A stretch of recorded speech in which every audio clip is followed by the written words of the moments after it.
Job Chapter 39. Do you know the time when the wild mountain goats bear young? Or do you observe when the deer gives birth? Do you number the months they complete? Or do you know the time when they bear young? They bow down, they bring forth their young, their labor pains are ended.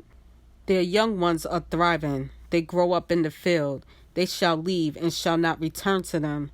Who set the wild donkey free?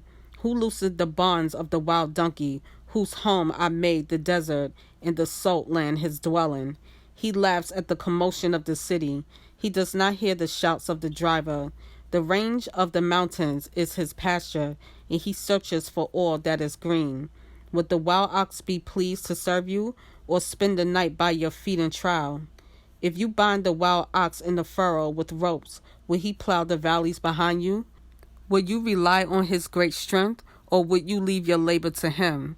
Will you trust him to bring home your grain and gather it to your threshing floor? The wings of the ostrich flap joyously, but they are not the pinions and plumage of a stork. She leaves her eggs on the ground and warms them in the dust, and she forgets that a foot might crush them or a wild beast tread on them. She treats her young harshly, as if not hers. Her toil is in vain without fear, because Elohim has made her forget wisdom and did not endow her with understanding. When she lifts herself on high, she laughs at the horse and its rider. Have you given the horse strength?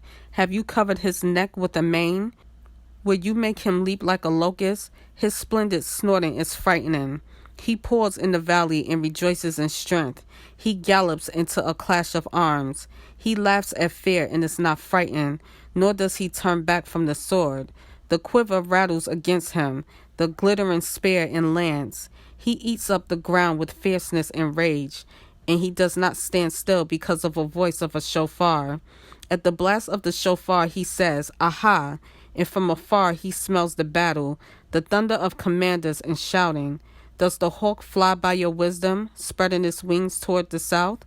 Does the eagle mount up at your mouth and make its nest on high? It dwells on the rock and lodges on the crag of the rock in the stronghold.